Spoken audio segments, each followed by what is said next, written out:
I don't give a fuck what you say. Yeah, I'ma do shit my way. So you can go kick rocks, I'ma stack bricks up, build what I want to make. Yo, I got a lot of shit to say, so I'ma do this every day. I'll be writing things until I'm fucking buried in my grave. 6 feet deep under, but my body won't decay. Cause my messages are timeless, so they'll put them on display. Oh yeah, I rap.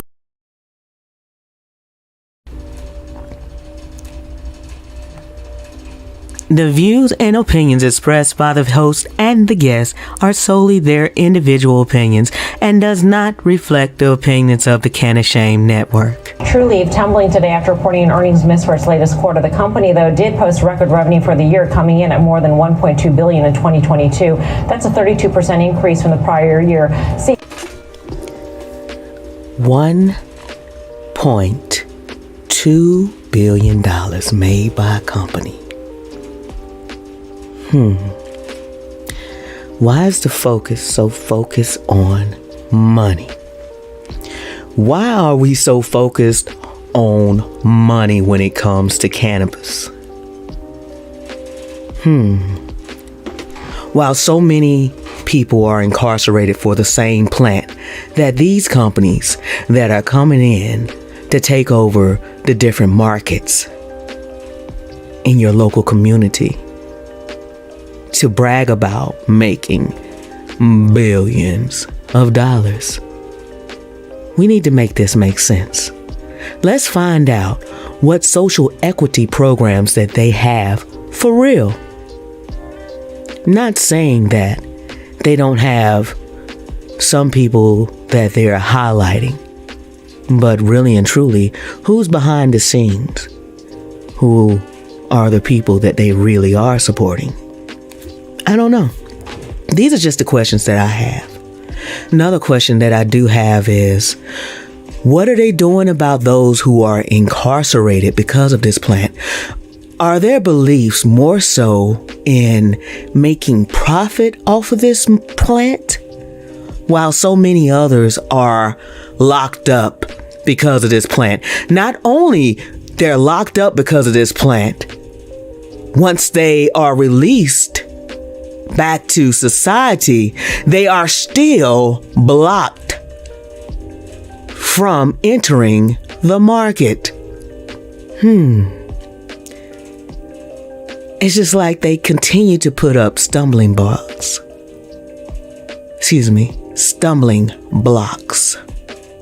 for those who have been utilizing this plant before it became okay for huge corporations to come take part of it. Cannabis is still illegal federally. However, there are thousands and thousands of dollars being collected by the federal government in taxes. Most of these companies, well, all of the cannabis companies focus on being cash-based. Why? Because there's no safe banking act for them. And if there are any banks out there that will accept a cannabis company, they have astronomical fees per month just to manage their cannabis business. So you have quite a few people in this cannabis space that are actually being robbed. Not only by the government, but they are being robbed by the average person on the street who has the misconception that these people are actually making money. This system was set up for the rich, as usual, which started back in 1937 with the passing of the Marijuana Tax Act. The Marijuana Tax Act was created to tax the hemp product so high that your average everyday farmer could not afford the fees just to enter the market, which is the same thing that's going on right now in all of these states where they are trying to, the so-called medical cannabis dispensaries / adult use, recreational use companies, while they are there going to the legislators, they're having people to be cornered out of this market because they can't afford to pay the taxes, can't afford to pay the extra fees for bank accounts, can't afford to pay for the security needed to protect their cash-based assets. We have to make that make sense. This system appears to be designed for the smaller businesses to fail. However, there is hope. New York is paving the way. New York is paving the way for the so-called underdog, for the ones that have been incarcerated, by creating programs for those who've been disenfranchised from the cannabis business. Now, these people right here, the ones from the legacy market, what about the folks from the legacy market who's been keeping us all afloat the entire time until it became okay for these commercial businesses to come in and swoop in and take over the cannabis industry? Not only are they trying to take over the cannabis industry, they're just trying to block these local CBD stores. What are you going to do? You talk about, hey, I'm one person. I have one voice. The benefit of being that one person with that one voice, you have a vote. If you are eligible to vote, you can actually utilize your voice and your vote at the polls. You can utilize those same fingers that you have on social media to tinker around and laugh and look at videos and memes like that. You have the opportunity to utilize those same fingers and email your local representative, your county commissioners, your state representative, your U.S. senator, and your U.S. congressman. What I'm saying is, your voice does matter. You just have to believe in it. Don't listen to the people who are telling you no, your voice doesn't matter, because your voice does matter. And just like that, what happened? Change. You just have to believe in yourself, believe in your voice, and believe that your vote matters. Now is the time to go ahead and set up candidates that fits your beliefs to be elected. Hope. But what's failing right now is the campaign promises that never came to fruition, or it was altered in some way. Don't blow smoke up my ass and call it sausage. I'm just being honest. Don't do it. All I can say is, back to the subject at hand. With all these MSOs out here that is painting themselves as a medical cannabis company, getting licenses in multiple states, it makes you wonder if it's all about the patients. Seriously, if it's all about the patients, then why is the first thing out of your mouth about the billions of dollars you have made in this market? Think about that. Patience over profit. Just like pharmaceutical companies, it seems like, why should I have to pay thousands of dollars for this life-saving pharmaceutical product for myself to save my life if it's supposed to be about the patients, right? No, it's about profit. You have to take this one pill to go to the other just for the side effects.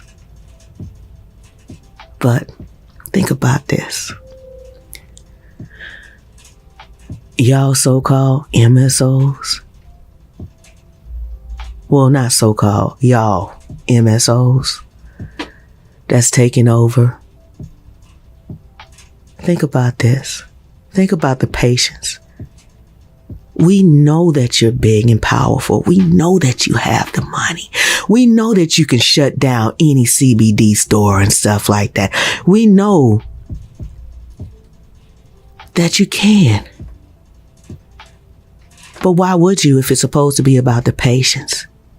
I'm not saying that, hey, it's enough money. No, what I'm saying is reallocate some of that money towards programs to stop recidivism of those convicted of cannabis-related convictions. Do something about that. Go ahead and visit or set up some type of indigent programs for those who are incarcerated in the prison system so that they will be able to have what so many of us take for granted out here: soap, shampoo, snacks, a comb, a toothbrush, or just a simple letter. What have you MSOs done for those who have been locked up? What have you all done for those patients and the caregivers? So many people forget about the caregivers, those who take up the time out of their life, out of the norm, just to go ahead and take care of their loved one while forgetting and neglecting themselves because of the love that they have for their loved one. Yeah, I know this is a lot to handle. I know this is a lot. But think about this. This life that we are living now is all we got right now. However, we are responsible for our own karma. Say, for instance, once you cross over and then maybe when you return back, that's if you do believe in reincarnation. You don't want to come back less than and have to pay for what you did in this lifetime. Think about the patience. Think about others besides yourself. Think about something besides dominating. Maybe I don't know because I've never been an athlete or anything like that. But the only competition to where I wanted to come in first, yeah, that was music. I guess that is kind of like a competition. However, I would not crush the underdog intentionally. But if we all had a level playing ground, that would be wonderful. I live in Georgia. And there's been so much controversy when it comes to the medical cannabis program that's here. With the medical cannabis program, that was so much controversy where Haley's Hope didn't pass, but then the Georgia Hope Act did pass, which was it gave so many people hope about getting their meds, but when the time came for the meds to come, there was a holdup. People forgot about this. People forgot about the fact back in 2020 when the applications were being submitted that the one company that won had filed a lawsuit against Georgia to hold up the process so that they can get their application in. Ain't that something? And so many people forgot about this. They forgot about that first initial lawsuit that pretty much turned into like a domino effect. The domino effect, like after the licenses were awarded and the controversy was raised, and why were so many redacted forms of the application? I mean, page after page of redactions. that makes you wonder, right? And not to mention that in 2021, that one of the winners of the Class 1 licenses is affiliated or associated in a matter of corruption. That was they were actually convicted of bribery in Florida. You can look that up. And they're still out there bragging billions of dollars. What about the patients? That's my question.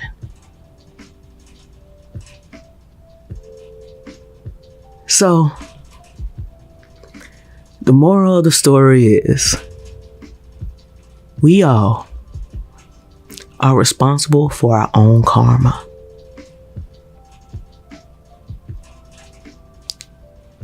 Seriously, I've heard this story before. You don't have to be religious, but you can take it for what it is, whether it's a story, a fable. It doesn't matter. Hey, this is a free zone. You believe what you want to believe. I believe what I believe. This is just something I just wanted to share to just compare with what a lot of these billion-dollar companies, billion-dollar people are doing. But we're going to start with this. Jesus said, there was a rich man who always dressed in the finest clothes and lived in luxury every day. And a very poor man named Lazarus, whose body was covered with sores, was laid at the rich man's gate. He just laid there. I mean, I know this is not actually what it says in the Bible, that what I'm saying right now, but it goes on further and it says he wanted to eat only the small pieces of food that fell from the rich man's table. And the dogs would come and lick his sores. You know, later, Lazarus died, and the angels carried him to the arms of Abraham. The rich man died too. He was buried in the place of the dead. He was in so much pain. The rich man saw Abraham far away with Lazarus at his side. He called, "Father Abraham, have mercy on me. Send Lazarus to dip his finger in water and cool my tongue, because I am suffering in this fire." But Abraham said, "Child, remember when you were alive? You had the good things in life, but bad things happened to Lazarus. Now he is comforted here, and you are suffering. Besides, there is a big pit between you and us, so no one can cross over to you, and no one can leave there and come here." The rich man said, "Father, then please send Lazarus to my father's house. I have 5 brothers, and Lazarus could warn them so that they will not come to this place of pain." But Abraham said, "They have the law of Moses and the writings of the prophets. Let them learn from them." The rich man said, "No, Father Abraham, if someone goes them from the dead, they will believe and change their hearts and lives." But Abraham said to him, "If they will not listen to Moses and the prophets, they will not listen to someone who comes back from the dead." That being said, there are plenty of doctrines, books, stories out there for all these rich corporations, governmental officials. It's plenty of people out there and that could help the underdog, that could help the Lazarus that's out there. That's what I call the underdogs, the Lazaruses, or the forgotten ones. Oh yeah. You all have a chance. You all have a chance right now. Y'all large corporations, y'all can fix this. Don't talk about it, be about it. We're tired of hearing about all these billions of dollars of profits that these companies are making. We're tired of hearing about that. What we want to hear about is, what are you doing to make it better for those who are incarcerated off of this plant that you are making money from? Don't end up like the rich man. Don't. Whether you believe or not. As I always say, we are responsible for our own karma. They talk about generational curses. Whether you believe this or not, whether you get it, whether your kids get it, or anybody that you care about, or in the future, or if you're reincarnated, if, you come back and you find yourself in a terrible position and you always wonder, why am I here? Could it be the karma from my past life? I don't know. There are so many questions. There are so many unanswered questions. I don't know. Anyway, I appreciate y'all for joining me. And make sure you tap in on Sunday, May 21st. with the CannaShame podcast with special guest Kyle Daniels. You know, you can follow Kyle at CannaPro USA on all social media platforms. And since we was talking about these MSOs, this is just a kickoff to the show coming up May 31st, Yo Rants, episode 3. MSOs and the state of the legacy market, with the first guest on this particular show will be Gina J. You can follow Gina J at GINA.info on all social media platforms. She's out of California. She's going to be coming on the show, and we're going to have a deep down discussion about these MSOs and the legacy market.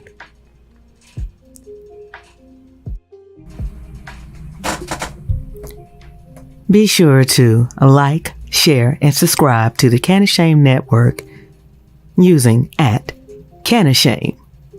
Make sure you like and share Yo Rants at Yo Rants 101 on all social media platforms.